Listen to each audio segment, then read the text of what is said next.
বান্দা তুমি প্রত্যেক ভালো কাজ করো, বান্দা কাজের শুরুতে ইনশাল্লাহ বলো, ইনশাল্লাহ বলো, ইনশাল্লাহ বলো। যদি ইনশাল্লাহ না বলো তাহলে এটা আমার আল্লাহ তাআলার ইচ্ছাই হবে না। আর যেটা আমার আল্লাহ তাআলার ইচ্ছাই হবে না, এটার মধ্যে কখনো পরিপূর্ণ হবে না। বেজার লেগেই থাকবে, বিপদ লেগেই থাকবে। কারণ আপনি আল্লাহর নাম লন নাই। কুল ইন্না সলাতি ওয়া নুসুকি ওয়া মাহইয়ায়া ওয়া মামাতি লিল্লাহ ওয়া মামাতি লিল্লাহি রাব্বিল আলামিন।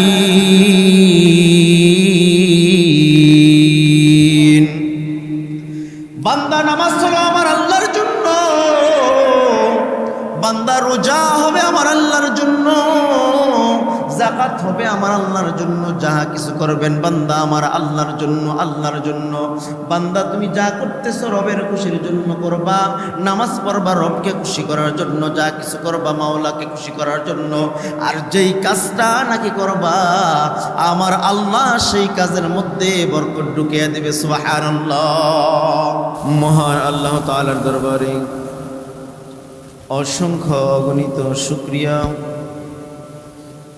যে মহান রব্বুল আলামিন আপনাকে আমাকে দয়া করে মোহাব্বত করে ভালোবেসে পবিত্র জুমার দিন আল্লাহর ঘর মসজিদে আসার মতো, বসবার মতো তৌফিক দান করেছেন। এজন্য সকলে খুশি না বেজার। আপনার মতো আমার মতো অসংখ্য মানুষ যারা নাকি দুনিয়াবি কাজের মধ্যে নিজেকে ব্যস্ত রেখেছে, কিন্তু যে আল্লাহ তাআলা আপনাকে আমাকে এই পৃথিবীর মধ্যে এত সুন্দর নাজ নিয়ামত দিলেন, তারপর আমার আল্লাহ তাআলা পাঠাইলেন। এত এত কিছু আল্লাহ তাআলা আপনাকে আমাকে দিলেন। وَإِن تَعُدُّوا نِعْمَةَ اللَّهِ لَا تُحْصُوهَا। আল্লাহ তাআলা বলেন, বান্দা আমি আল্লাহ তাআলা তোমাদেরকে অগণিত নিয়ামত দান করেছি, যেগুলোর শুকরিয়া তুমি আদায় করে শেষ করতে পারবে না।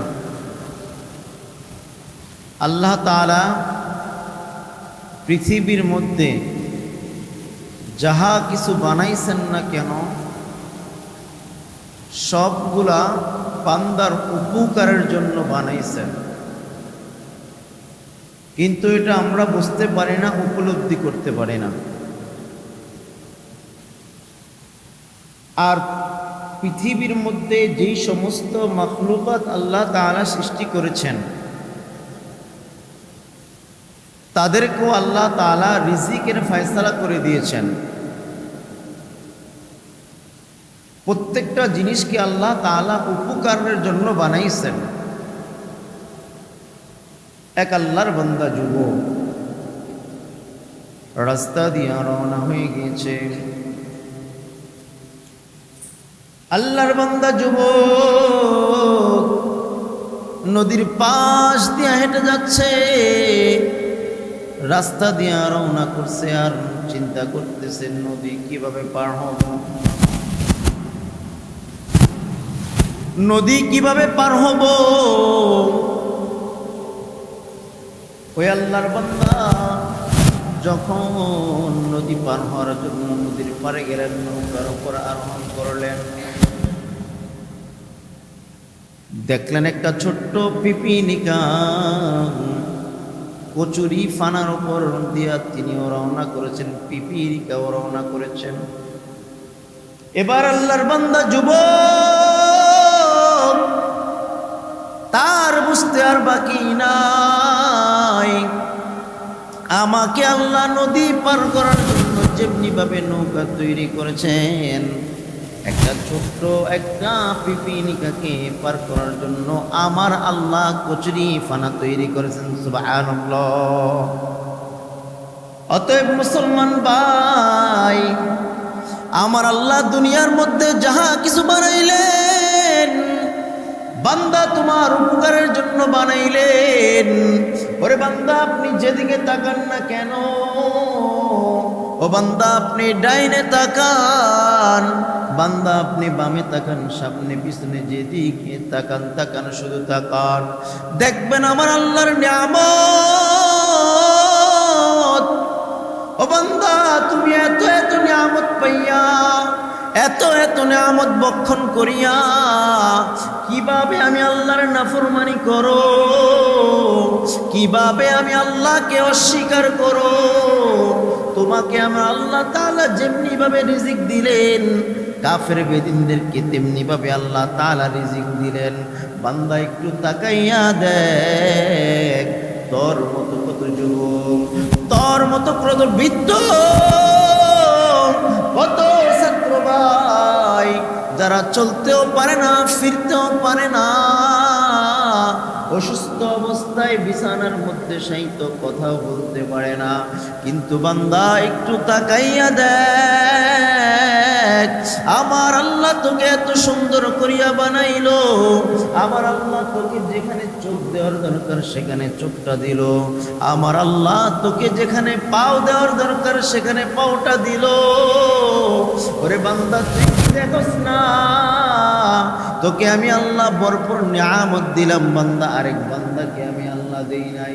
বান্দা ওই বান্দার দিকে একটু তাকা, আমি আল্লাহ তোকেও তার মতো বানাইতে পারতাম, কিন্তু আমি আল্লাহ তার মতো বানাই নাই। ওরে বান্দা তোকে দুটা চক্ষু দিলাম, পাও দিলাম, হাত দিলাম, বান্দা আয়, আমি আল্লাহর কাছে আয়, আমি আল্লাহর কাছে তওবা কর, আমি আল্লাহ তাআলা ক্ষমার ঘোষণা করে দেব। সুবহানাল্লাহ। তাহলে আল্লাহ তাআলা যে অগণিত নিয়ামত দিয়েছেন, এই অগণিত নিয়ামত দেওয়ার কারণ হলো যাতে বান্দা শুকরিয়া আদায় করে।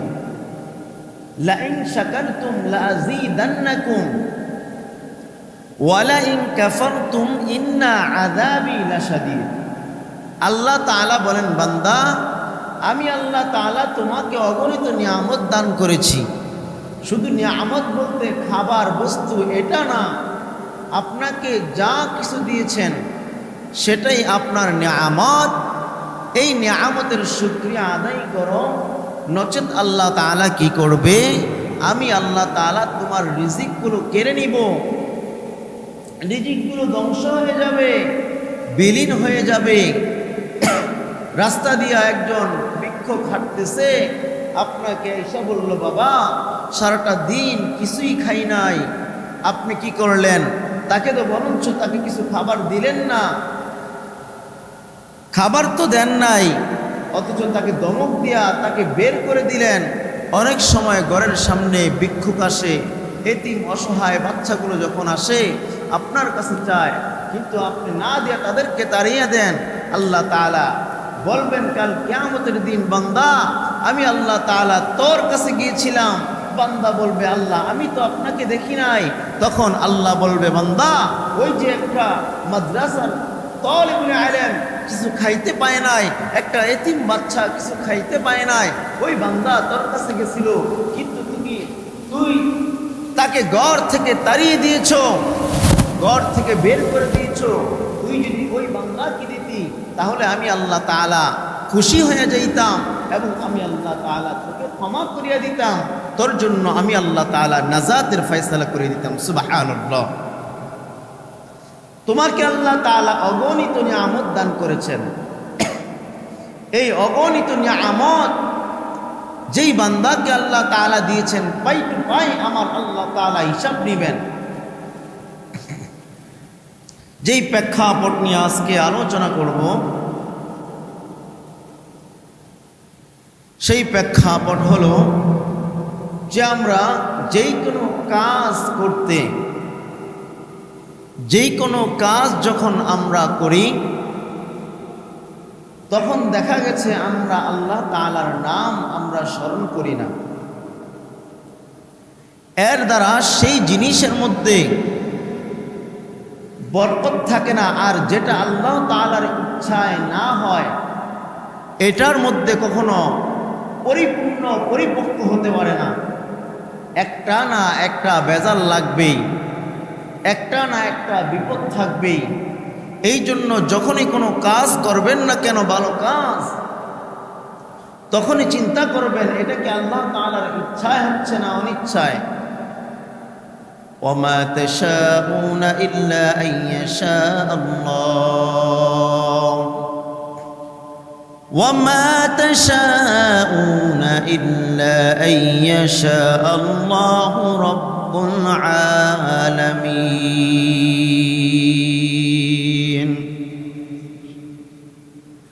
বান্দা তুমি প্রত্যেক কাজ করো, বান্দা তুমি প্রত্যেক ভালো কাজ করো। বান্দা কাজের শুরুতে ইনশাল্লাহ বলো, ইনশাল্লাহ বলো, ইনশাল্লাহ বলো। যদি ইনশাল্লাহ না বলো তাহলে এটা আমার আল্লাহ তাআলার ইচ্ছাই হবে না। আর যেটা আমার আল্লাহ তাআলার ইচ্ছাই হবে না, এটার মধ্যে কখনো পরিপূর্ণ হবে না। বেজাল লেগেই থাকবে, বিপদ লেগেই থাকবে। কারণ আপনি আল্লাহর নাম লন নাই। কুল ইন্না সলাতি ওয়া নুসুকি ওয়া মাহইয়ায়া ওয়া মামাতি লিল্লাহ ওয়া মামাতি লিল্লাহি রাব্বিল আলামিন।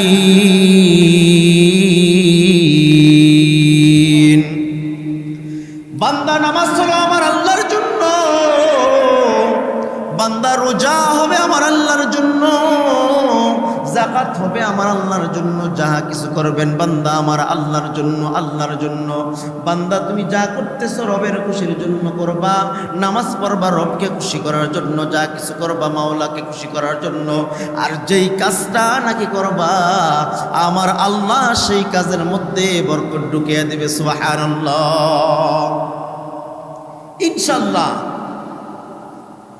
আল্লাহর নবী সাল্লাল্লাহু আলাইহি ওয়াসাল্লামকে কাফেররা পরীক্ষা করার জন্য যে তিনি কি আসলে নবী কিনা, তিনি কি আসলে নবী কিনা পরীক্ষা করার জন্য ইহুদিরা, কাফেররা বড় বড় পণ্ডিতদের কাছে পাঠাইলেন যে তোমরা তাদেরকে জিজ্ঞাসা করো যে তাওরাত এবং ইনজিল অন্যান্য কিতাবের মধ্যে শেষ নবী তার কোনো প্রমাণ আছে কিনা।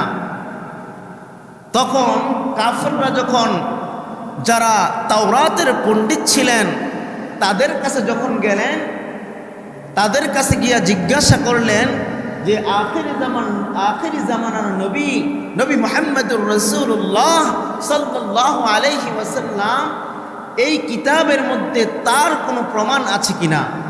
তখন ইহুদিদের মধ্যে যে পণ্ডিতগুলা ছিল তারা বলতে লাগলো, তোমরা আব্দুল্লাহর পুত্র মুহাম্মদের কাছে গিয়া এই তিনটা সম্পর্কে তোমরা জানবা, তাহলে দেখা যাবে যদি এই তিনটা প্রশ্নের সম্মুখে সে উত্তর দিতে পারে তাহলে তোমরা তাকে নবী হিসাবে মানবা।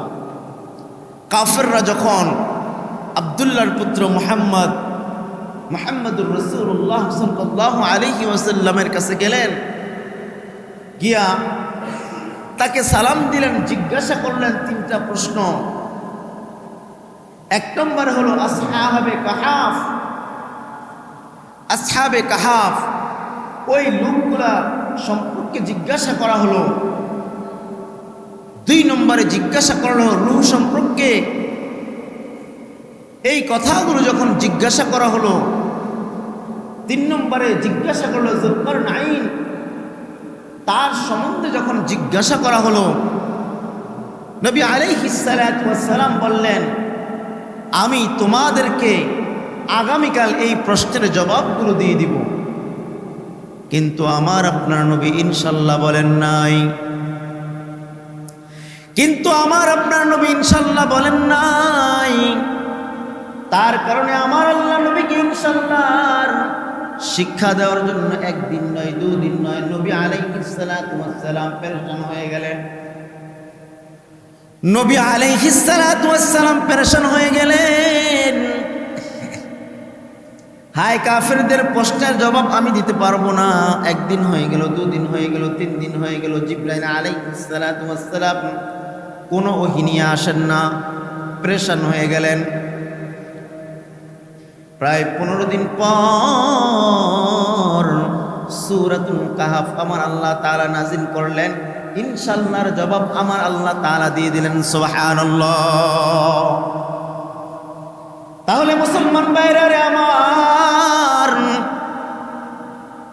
আপনি যেই কাজ করবেন না কেন, আপনার কাছে কোনো ভাই যদি টাকা চায় আপনি বলবেন ভাই ইনশাল্লাহ আগামীকাল দিয়ে দিব।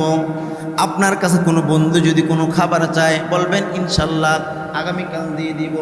কারণ প্রত্যেক কাজের শুরুতে আমার আল্লাহর নাম যখন নিয়ে নেবেন ইনশাল্লাহ বলবেন, আমার আল্লাহ তাআলা তার মধ্যে বরকত ঢুকিয়ে দিবেন। সুবহানাল্লাহ।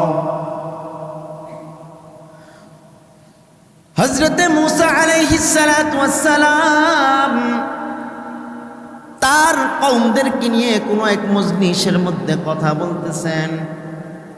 তার কওমের মধ্যে একজন লোক মূসা আলাইহিস সালাতু ওয়াস সালামকে ডাক দিয়া বললেন, হে নবী মূসা, হে আমাদের নবী মূসা, এই পৃথিবীর মধ্যে আপনার থেকে জ্ঞানী ব্যক্তি আর কেউ আছে কিনা? আপনার থেকে জ্ঞানী ব্যক্তি কেউ আছে কিনা? মূসা আলাইহিস সালাতু ওয়াস সালাম এবার চিন্তা করতে লাগলেন। কি চিন্তা করতে লাগলেন? যে যেহেতু আমি নবী মূসা, আমার থেকে জ্ঞানী কেউ হতে পারে না, কিন্তু আমার আল্লাহ এটা পছন্দ করলেন না। কারণ নিজেকে নিজে অহংকারী দাবি করলেন, নিজেকে নিজে বড় মনে করলেন, এটা আমার আল্লাহ তাআলা পছন্দ করলেন না।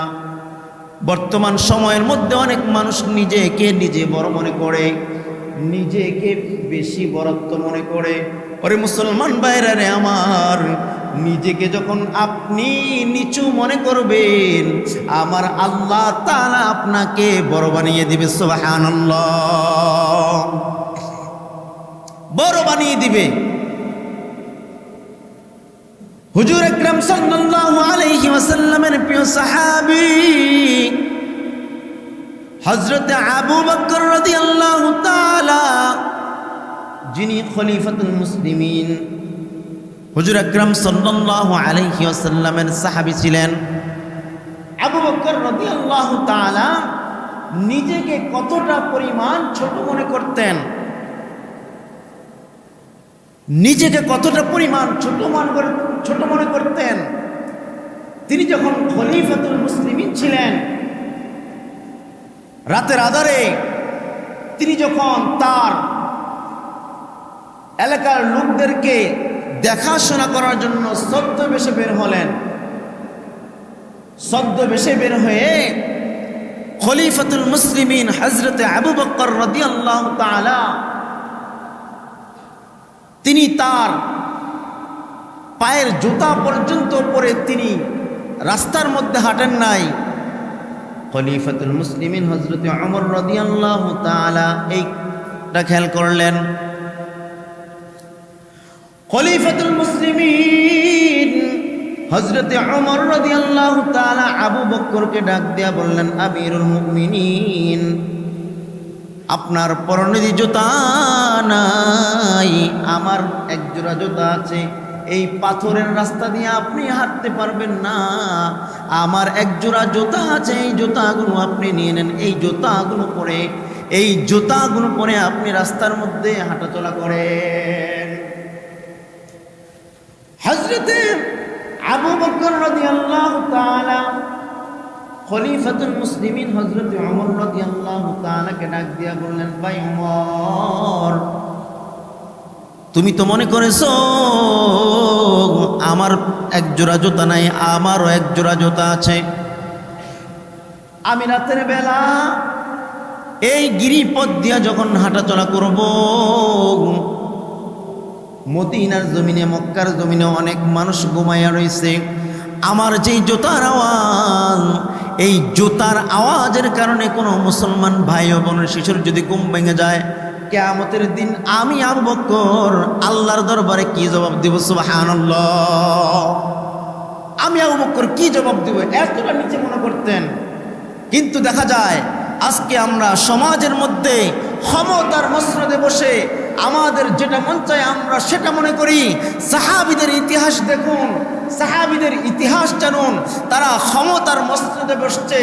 আকাবিরদের ইতিহাস জানুন, তারা যখন ক্ষমতার মসনদে বসছে, ক্ষমতার মসনদে বসার পরও নিজেকে এতটা পরিমাণ ছোট মনে করতেন, নিজেকে এতটা পরিমাণ বিনিয়োগ করে দিয়েছেন যে কাল কিয়ামতের দিন আমি যে আমিরুল মুমিনিন হয়েছি, আমি যে মানুষের নেতা হয়েছি, কাল কিয়ামতের দিন তাদের কাছে আমি কি জবাব দিব? কারণ যার যতটুকু বেশি তার ততটুকু হিসাবও বেশি।